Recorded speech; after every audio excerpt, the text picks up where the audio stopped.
pure, like, work moment. Like, I think anybody who's ever worked in some form of service industry, or just any job in general, there's something about the job that, like, used to trigger you and can still trigger you. So, like, for me, and I think you might feel the same way on this one, when we worked at Lowe's, assistance needed in the board cutting area.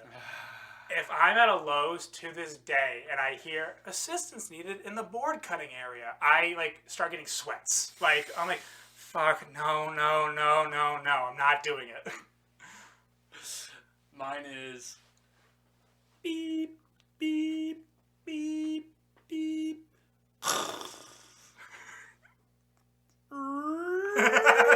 Beep, beep. No, dude, I know for a fact that we were the best machine operators that fucking store ever had.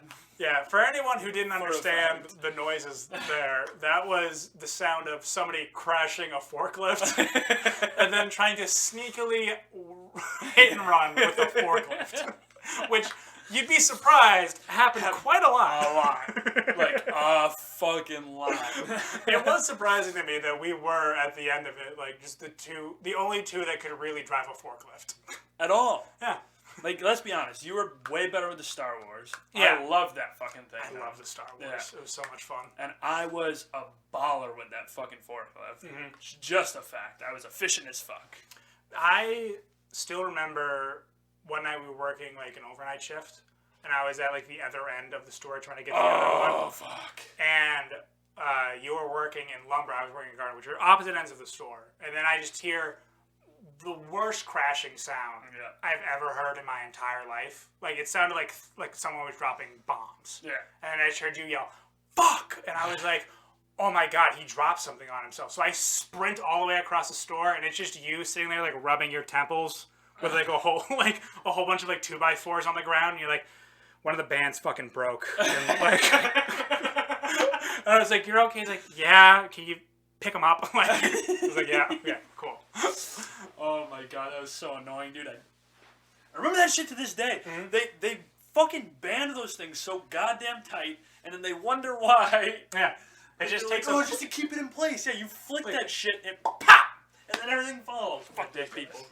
Yeah, so if anyone's listening and you have work PTSD stories, write in about them. Because I would like to know what other people's... 100%. Like, what your thing is. Like, if I go to this place and I hear it, I, like, start freaking out. Mm-hmm. Then... I don't even know what this is supposed to be. But... nope. Maybe? I don't know. Handling more packages than a hooker when the rent's due? I have no idea what that was supposed to be, honestly. Maybe that was supposed to be an ad for the UPS system. Maybe, I don't know. I have no, honestly.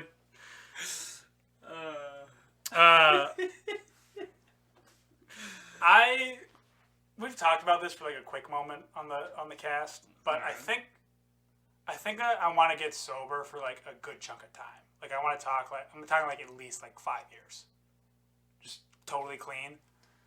So then I can fall off the wagon harder than I've ever fallen off the wagon. You know, no. I want to get clean just so I can get dirty again. You know, because I've done like spurts of it before where I'm like, yeah, I haven't had anything to drink or smoke in like 6 months. And then I do it and I'm like, man, I fucking miss this. Like the back of my jaw starts salivating a little bit and I'm like, where's a fucking cigarette?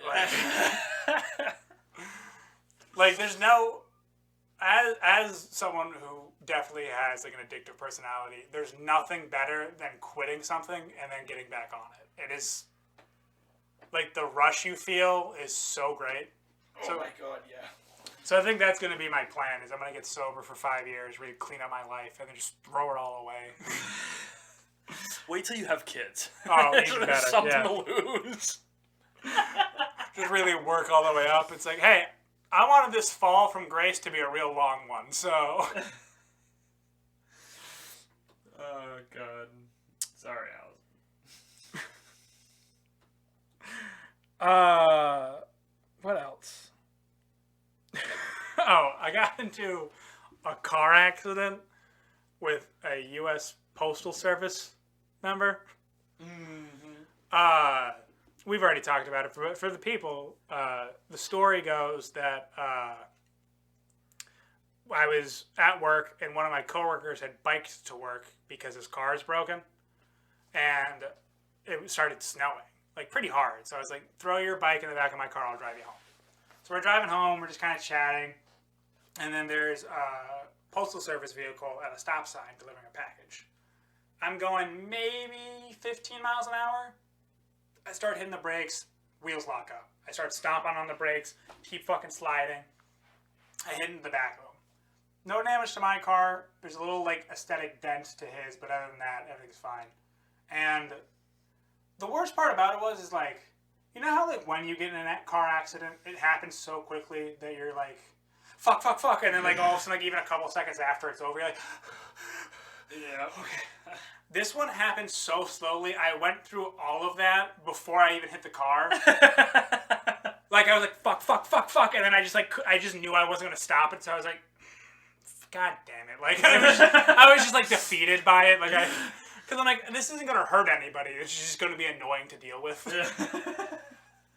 So then the guy gets out of the car. He's like, "You guys cool?" I'm like, "Yeah, I'm cool." He's like, "All right." He looks at the back of his car, like the back of the postal van, and he's like, "Look, if it was me, I'd just walk away. But since it's my job, I gotta call my boss." Like, I get it, man, totally. And he's like my age. It's like weird. I didn't know that and he's like a frat boy. So it's a very weird dynamic.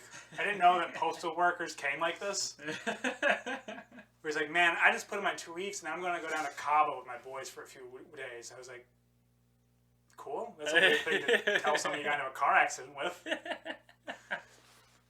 And so then we're sitting there and we're waiting for like at least 30 minutes. So finally I get fed up and I turn to him and I go like, so is your boss also going to arrive in 3 to 5 business days, or is that a company policy?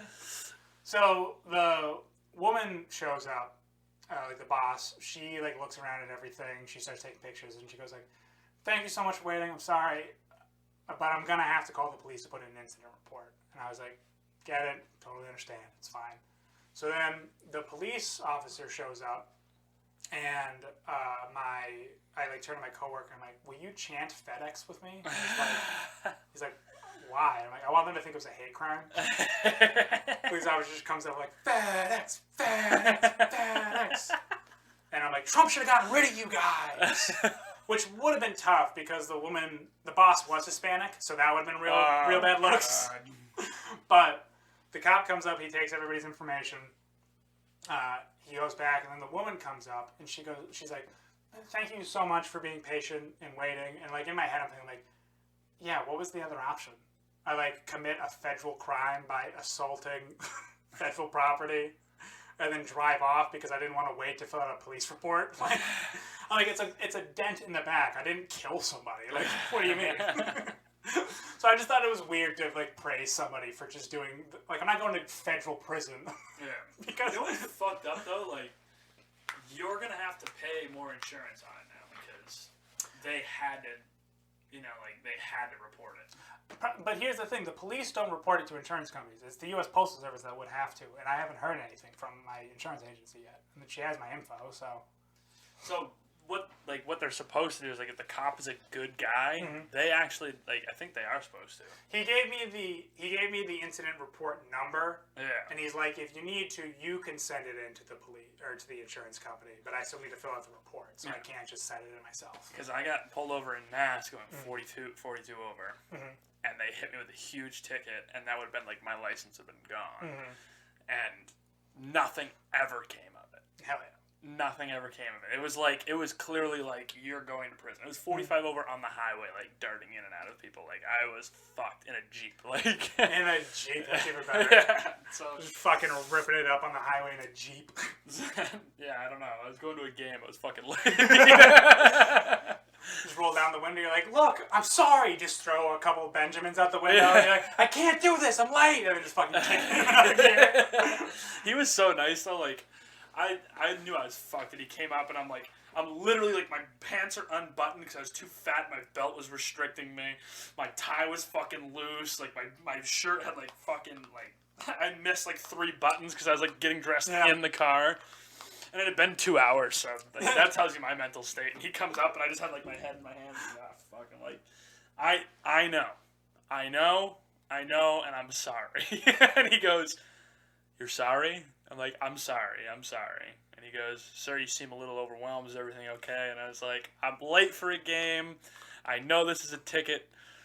How fast is I going over?" He goes, 42. And I was like, I'm going to jail, aren't I? Like, I was literally, like, I was saying everything that came to my head. I was so stressed out. And he goes, "Do you want to go to jail?" I was like, "Not particularly." And he goes, "Well, then you're not going to jail." Yeah. There's something, I think police officers, and this is only because we're white, appreciate when someone's just, like, totally defeated.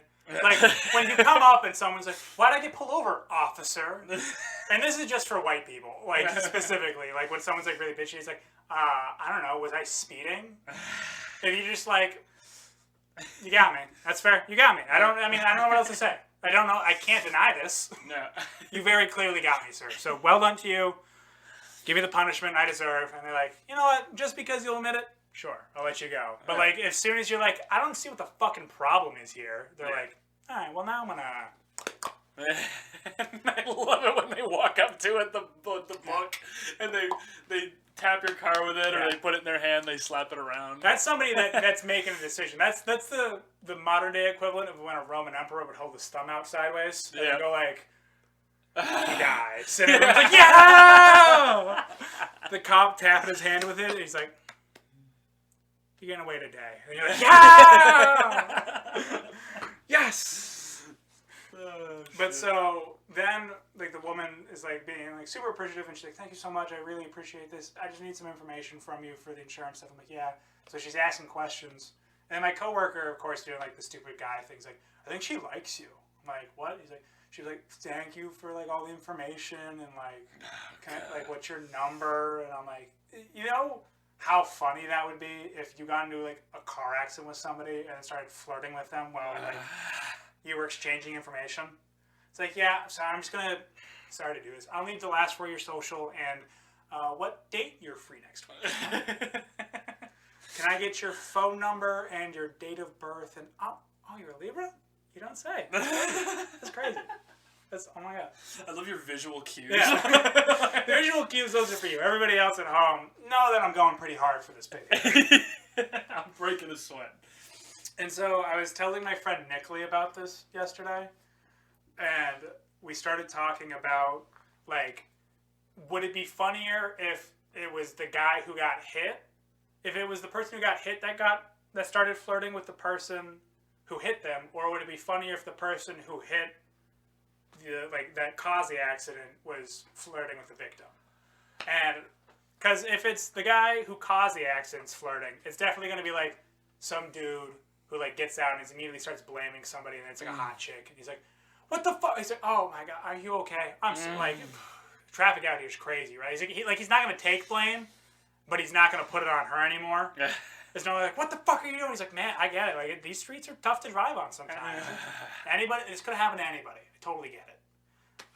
So, you single? Like, that's how I expect that to go. But the one that I thought was funnier would be if there was a guy who got into an accident, and then, like, the girl was super hot who caused it, and so he gets out, and he's like, "Oh, Jesus Christ, my car's fucking, what are you..." Yeah, mistakes happen. Everybody makes them. It's totally cool. Look, I get that you're 24 and probably the hottest thing I've ever seen in my entire life. So I get it. Like, you're young, you're beautiful. I mean, just so fucking gorgeous. It hurts physically to look at you. That's how pretty you are. And of course, you're driving a $100,000 Mercedes-Benz truck, and it's stick, and you don't know how to drive, so of course you're going to T-bone me in my 2005 Toyota Prius. No, of course, no, it's totally, don't even worry about the damages. Very clearly, I have a lot of money saved up because I drive a 2005 Toyota Prius. It's not like I bought that car in 2009 thinking, "This is reliable, this will last me until I'm 30. It's fine, you ruined it, it's done, forget about it. Doesn't even matter to me anymore." What matters to me is if I can take you out on a date to make sure that you're okay. That was smooth. Yeah. That was good. Like, that's funny. And then Nicolai said something that caused us to laugh, cry for about 30 minutes. And I know nobody's ever going to think it as funny as we did that night.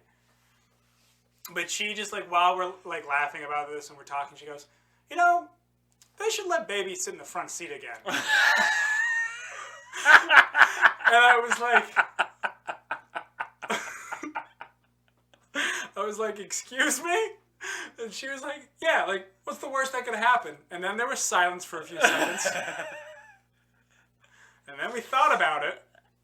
And then we laughed, cried for about 30 minutes. Because if you're not visualizing the exact same thing I'm thinking of what the worst that could happen if a baby's sitting in the front seat, that's the funniest fucking visual to think of a guy just driving, and he's like, fuck, I was supposed to get a car seat before I came to pick you up from your mother's, forgot it. Can't put you out back, you'll be rolling around there like...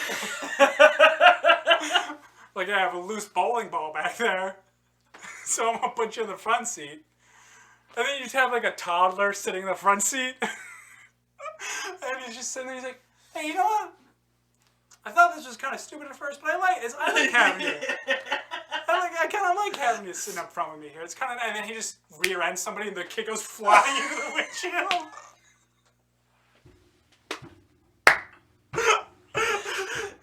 And Nicolai and I were crying laughing, and I'm like, are we laughing about the same thing? She's like, what do you mean? And I'm like, are we both laughing at the visualization of a kid getting a car accident and flying in the windshield but not being big enough to break it, so he just kind of splats up against it?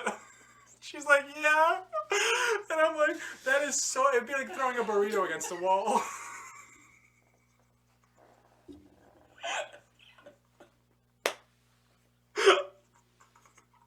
And then I started thinking about how much funnier it would be if it was just a minor fender bender that caused it.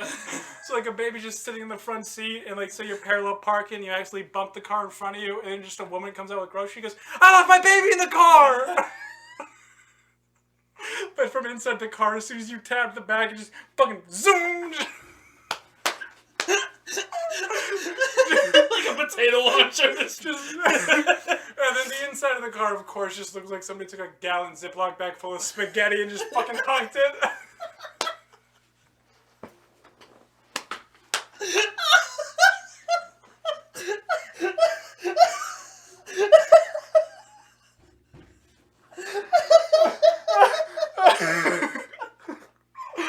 I mean...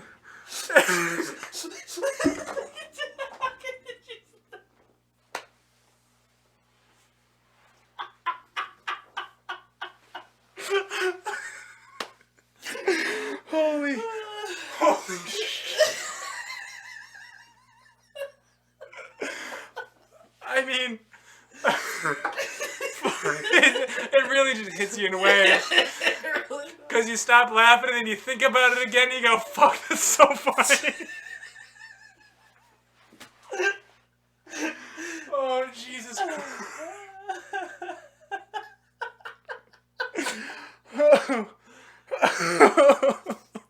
Oh, my fucking head hurts. I'm glad you got as much enjoyment out of that as I did, because I mean, I cried. It hurt. Like, it hurt laughing. It's just such a funny fucking visual. And then I started thinking about how funny of it would probably be one of like the all-time greatest skits of all time, because not everybody's gonna find that funny. A lot of people, if they heard that, would be like, that's fucking demented. What are you talking about? But then, like, to have it be like a Congress hearing, and like Al Gore is like sitting there, like testifying to Congress, and it's like, so Mr. Gore, what did you want to bring in front of Congress? And he's like, why don't we let babies sit in the front seat? And they're like, what did you say, Mr. Gore? He's like, what's the worst that could happen? And then all of a sudden it cuts to like breaking news. People across America have fallen over laughing hysterically. They cannot move, thinking about what's the worst that could happen. And then, like, it just cuts to, like, people in the streets going, like, holy Jesus Christ. I mean, I just think it's just fucking, oh my God. Zoom. And then it's like, we cut to top scientists to figure out what this epidemic is. And then all of a sudden it's like, well, it's kind of hard to explain, but basically what people are doing is they're visualizing what the worst thing could happen is. You want to know what the worst thing that could happen to a baby is? Heard a dead baby joke. not even that. It's just them being very scientific about it. Like, they're thinking about the worst thing that could happen. And so we've set up kind of like a simulation here to show you. And it's just a guy with a gallon Ziploc bag of spaghetti just fucking hucks against the glass wall. And he goes, that's the worst that's the worst that could fucking happen. And then he starts dying laughing. And then everyone watching would be like, what the fuck is the point of this? And it's like, to the few people that laughed crying when they heard that for the first time, that's for you. That's what that is. Because everybody else is going to think you're fucking weird. But that is hands down the funniest visual of all time. Oh, God. All right. So, I think... Oh, another thing we talked about. Is this one a lighter topic? Yeah, lighter than that. Lighter than a Ziploc bag of spaghetti. Fucking hucking that shit against the wall. So, you know, like how like there's people out there that are against like breastfeeding in public, and it's usually like pretty conservative people. They're like, don't fucking do that. It's gross. Don't like show your tits. And I don't see what the problem is. Like, it's a natural thing that like every living mammal does. And, like, most people, especially the ones that complain about it now, about breastfeeding in public, were breastfed by their mothers. So it's like, stop complaining. It's fine. Yeah. And so I started thinking about, like, if there was, like, you know those moms that have, like, 20 kids? Oh, God. And they're always, like, super religious and conservative. Don't get me started. I was thinking about if she was against breastfeeding in public, but not because she's like, you shouldn't show your tits. She's like, look, sweetie, these kids are like sharks in the water, and that boob you got right there, that's chum, all right? You pull that thing out, you're going to have about 3 7-year-olds trying to latch on for dear life. She's like, I learned that the hard way. I came out of the shower one time with no towel. I had 2 14-year-olds wrestling to get to just one of them. She's like saying, she's like the Captain Ahab of like toddlers. She's like running around. She's like, there's a lot of toddlers in these waters, folks. I'm going to get that white whale, though. So I thought that was funny. But then Nicolette made a point that was even better, where she's like, what happens if it's not that? What happens if it's her husband is so horny that whenever he sees tits, he just has to like get her pregnant, and that's why she has 20 kids? Oh, God. So she's like out in public, and she's like, I'm sorry, dude. Can you just put that away? Because if you don't, my husband's going to want to get me pregnant again. I mean, you see those two run around over there, those 2 7-year-olds? Sports Illustrated swimsuit issue came in. Didn't catch it. My fault. So now that's why those are there. That's why those are running around over there. One time I was changing, forgot to close the door. Now he's a doctor. So, who would have thought? Who would have thought that me not locking the door would have made a doctor someday, huh? Oh, God. Okay, so now, the part that we've all been waiting for. The conspiracy theory. The conspiracy theory is Tom Brady isn't actually the greatest athlete of all time. He's the greatest actor of all time. Whoa. Fucking mic drop. Whoa. Follow me on this one. All right. So, whoa. Tom Brady's born 1977, right? 3 years before Reagan gets into office. Reagan gets into office. He realizes that his skill set that he got from being an actor helped him immensely in running in political office and influencing people and pushing a conservative agenda. So much so that it was actually the same thing that got Donald Trump elected in 2016. A proven system that seems to work for conservatives is if you have the skill sets used in television to present yourself, things seem a lot more palatable to people. So, of course, he's like, I want to set up a task force to help influence other media, other things out there with conservative thought and ideas. So he was realizing that the best way to get to middle Americans everywhere was to create a sports icon who was conservative. So, of course, what does he do? He goes scouting in his old stomping grounds in California. And who does he find? Tom Brady Jr. I mean, how fucking American and white is that name? Tom Brady Jr.? Little kid, born in California. He has 3 older sisters. His dad is a devout Irish Catholic, and his mother is a German and Eastern European immigrant. Eastern. Jesus Christ! Do you smell toast? German, Eastern European descent. So, I mean, the 3 most popular immigrant groups of all of America, like throughout American history at that point. Mm-hmm. Just checking all the boxes for a conservative folk hero, basically. Mm-hmm. So, of course, and then also, I didn't read it all the way through, but apparently, like, Tom Brady's, like, great-grandparents, like, escaped Boston and moved to San Francisco. Like, so, like, even, like, his origin story has an origin story, basically. Mm-hmm. So then he starts growing up, and they start teaching him all the stuff, and they make him a dual sport athlete, because they're like, we don't know which one's more popular right now, if it's baseball or if it's football. So much so that they even sent him to Barry Bonds' high school, this is a true fact. Like, I know, like, the conspiracy stuff is crazy, but all of the facts I'm telling you are true. So he goes to the same high school as Barry Bonds, which you might think coincidence, but this was also at the same time that Barry Bonds was lighting up the MLB, was all over the, like, world, basically, for how dominant he was in the sport. So, of course, they're like, it's a toss-up between baseball and football. We'll send him to school with good baseball. He gets drafted in the 18th round by the Montreal Expos, but most rumors report that he was going to get paid first-round draft money, which, if that doesn't scream the government's running you a check, I don't know what is. So he declines to go to baseball because they realize that the Super Bowl is still, at this point, the largest TV event in America. Mm-hmm. Can't replace that. So we send him to go play football. He apparently was a 4-star athlete as a quarterback. Mm-hmm. There's tons of Division I schools all throughout his home state of California. Where does he choose to go to school? Michigan. Of course, because why wouldn't you? If you're making the greatest conservative, like, icon of all time, you need to make sure that he has a Midwest backstory. Because that's where a majority of your voters are from. You want to say, like, yeah, he gets it. He's just like you guys. Yeah, sure, he grew up in California, but he loves the tough mud and the hard winters like everybody else. So he goes there, and they're like, okay, we need to develop your underdog story to make sure that you're great. So for the first 2 years, he doesn't really play. He's just sitting back. He's learning all the lingo, learning how to talk conservative. The entire time, they're setting him up to succeed. Because then when he finally starts to play, does well. Not too well, but, you know, he's getting up there, so he looks like he has some promise. Yeah. Then they make him get drafted second to last overall, because they're like, this is all part of building up the underdog here. Yeah. They make him this frumpy dude. He doesn't really look like athletic, and then all of a sudden he goes and wins 3 Super Bowls in, like, 4 years. Just absolutely tears the league up in, like, his first 5 years as a quarterback. They're like, okay, sick. We've now made, so far, the greatest conservative story of all time. Hometown kid, playing football, dual sport athlete, the American dream to a T. But then they realize we want to stretch out his legacy, and he can't just keep winning Super Bowls.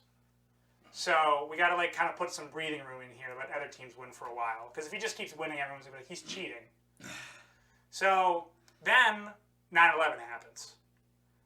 So, of course, the government's like, sorry, New York, had to do it to you. How about this? We give you 2 Super Bowls against the greatest quarterback of all time. And that's why Eli Manning beats Tom Brady in the Super Bowl twice. Yeah. Because 9/11 happened. And the government felt bad. So they're like, here, New York, this will make you feel better. Here are 2 Super Bowls. Forget about those 2 towers. Oh my God. I know. Fucked up, but that's what the government does. So then, fast forward a few years, he's kind of middling out. We've had Obama for most of his presidency, for most of his playing career now. But now, we're going to push the big bills. We got a Republican back in office. Time to really start pushing that hardline conservative stuff. So what do? We're going to make him a villain, then make him so great that people can't hate him. How are we going to do that exactly? First, we're going to make him divorce his first wife. Fucking get rid of her, upgrade. We're going to get you a supermodel. Fuck that dumpy Midwest woman. We're getting you the most famous supermodel in the world. I'm talking so famous that in a few years, when the Olympics are at her the Summer Games are at her home country, they have a whole 3-minute part where she just catwalks. Doesn't do anything else but just catwalks. I'm talking that level of famous. We're going to get you that life. Then we're going to get you a lot of plastic surgery. We're going to make you look hot because you were looking a little frumpy in the beginning. We're going to clean up those jaw lines. We're going to make you look attractive because we need an attractive looking guy on the conservative team for once. Then we're going to make you have the weirdest fucking diet known to man. You're not going to eat anything with salt in it. Fuck salt, forget it. You're going to convince people you like avocado ice cream. Can you do that for me, Tom? And he's like, look, I'm the best actor that's ever lived. Of course I can. I can sell people avocado ice cream. I can sell them that I actually enjoy eating this bullshit. So then, they put all that weird stuff out there. Then, cheating scandal happens, right? Mm-hmm. Deflategate. Some stories about him being involved in like watching other teams' practices. Stuff to kind of like murky the waters a little bit. People are like, well, you know, is Tom like on his last leg? Is he not as good as he used to be? Like, does he have to do this now to succeed? And he goes, guys, look, I'm not going to say that I didn't know anything was going on. But I'm just going to say I'm not involved. Kind of like a plausible denial, like a villain kind of like winking at the hero while he walks away sort of thing. So, of course, Roger Goodell bans him for 4 games. What does he do immediately after that? Goes and wins another fucking Super Bowl for the first time in like 8 years. Because that's how you create a perfect fucking hero. Is you make him a villain, then you bring him back to greatness all within one season. It's beautiful. Then they realize, look, some of our older some of like the middle America conservatives that saw Tom win his first Super Bowls are now older, they have kids. We want to start pushing that. You know, if you're in your 40s, you're still a great guy too. You can do, I mean, look, he's 40, he's winning Super Bowls. So you can too, but only if you're conservative. So they should start making him win some more, right? He wins 2 more while he's in New England. Then they're like, the 2016 election's coming up. The 2020 election's coming up. We've done some scouting reports. The South's looking a little rocky compared to last time. We don't think we're going to win as many states. We need to get someone down there to really secure the conservative vote. So, of course, what do? They make him leave New England for the first time in 20 years, move down to good old Tampa Bay, and he secures Florida as a Republican state.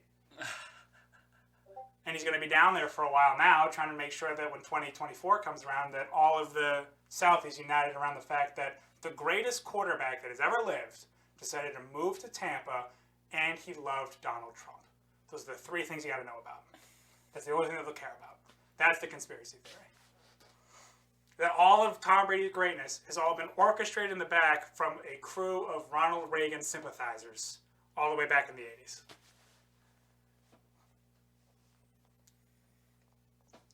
You want to hate it. I can see that you're like thinking about it and you're like, all right. I'm chewing on it. Yeah, and it's one of those, but that's the thing, is that the longer you chew on it, you're kind of like, fuck. It might make a little bit of sense. It makes a lot, because I was reading because I saw, the whole reason this whole thing came about was because I was high, and I saw like an ESPN thing that was like, Tom Brady, the greatest of all time. I really don't know that much about Tom Brady, so I read his Wikipedia page, and I was like, this reads like a movie. Mm-hmm. Like this, like it's like the American dream on steroids. His entire life. Wow. So then I was like, how could this be a conspiracy? And I was like, this shit adds up quite a bit, actually. I think what scares me the most about it, obviously, is the fact that, like, you, like, really, like, rehearsed this. And I mean, I wrote down a few notes when I was high, but I spent, like, maybe 10 minutes thinking about it when I was sober, and I was like, almost got me. Like, almost made me believe in my own bullshit. Wow. If it came out that happened, I wouldn't hate it. I wouldn't be shocked. I'd be like, yeah, I get it. It would ruin, like, something for me. That Tom Brady was actually just a guy that was being chosen to win at certain strategic times to boost conservative voting. Yeah. It would hurt me a little bit. It's kind of like the fixed fighting. Like, you're like, oh, big boxing match. This will be fun. And then, taking a dive for a 20-year career. Yeah. Wow. Be pretty great. I kind of want to make like a whole video about this where I have like red string on a board. Oh my Like God. Really polish it up and have it so there's no holes. Can you put like some clickbait shit on this too? Like, Oh, I definitely. This episode is just going to be titled Tom Brady actually an actor? Something like that. Like, Tom Brady actually a Hollywood elite? Oh my god. I don't even know how to respond to this. Like, I can't, like... There's no real... funny spin I can put on this. This feels like real life. The conspiracy theory itself should just be the funny spin, but that's the problem, is that when you look at all the facts like that, and I just start filling in with random... That's the problem with conspiracy theory, is that if you take something that is just a once-in-a-billion chance of ever happening, and then you just start filling in the blanks, you can do it with anything. People are like, yeah, I could see that. Because, like, no one has ever been, like... If there was other Tom Brady's out there, other guys that had won as many Super Bowls as him and had been as dominant as he had, it would be like, yeah, sure, Jake, whatever. But because it's such a rare thing, like a once in a humanity's entire, like, history sort of thing, then you're like, yeah, okay, possibly. I mean, why else would this happen? Is it just because he's a better person than me? I don't want to think that. So, yeah, of course the government got involved. Huh. Yeah. Damn. That's the power of conspiracy theories, people. Been talking about them for a while. And remember our policy. If you believe in them, you gotta kill yourself. All right. I think that's about it. That's about everything I wanted. This last episode was a little bit shorter than the first one, but a big chunk of it was just spent on us crying laughing. Yep. Yep. Which I'm going to edit out. So if you're listening to this now and you're like, why is this like only like 30 minutes? What the fuck are you talking about? Well, we laughed, cried for a while there. Very, very long time. About that baby shit. So, sorry. But thank you guys so much for listening. You got anything to say? Nope. All right. Well, fuck you guys. See you next week. Thank you for being